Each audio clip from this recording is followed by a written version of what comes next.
Let's talk about what Winklevoss said on CNBC. This was basically saying, hey, we think that Bitcoin's going to $1 million. You just hodl 10 to 10x from here. First of all, how does that work? If it does hit a million, what kind of impact would that have on something like an XRP?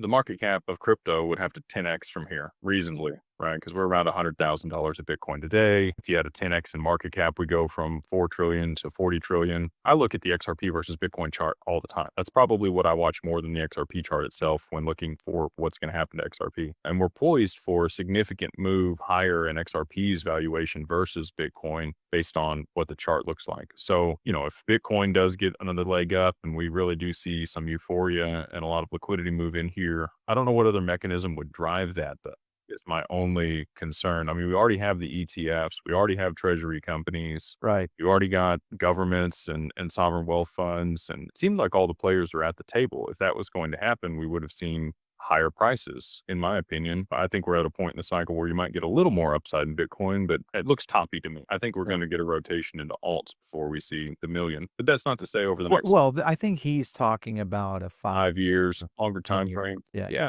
Again, I don't see who else is going to buy it to drive it to that value on the supply and demand curve. Well, okay, so let's talk about that for a second. If you have, because this is a whole narrative that we've been talking about for some time on the show, is that this is the cycle of the haves versus the haves. In the typical liquidity model of great markets, there's always winners and losers. That's how markets work. In the past, it was the haves versus the have-nots. It was retail getting basically rugged. Right. Now, what we're talking about, retail is not at this game as much. Right now, we're talking about private wealth, family offices, and now RIAs starting to layer this into all of their investment thesis, which has become a thing. That's going to be real because you're talking about high net worth individuals, and there's a lot of those. That's true. I mean, it's a good point you make. So, total addressable market for all of the money managed by RIAs is around $160 trillion globally. Yeah. We got about 16 trillion in family office. And so if you had just a small portion of that make its way into crypto, right now about 60% of family offices have no allocation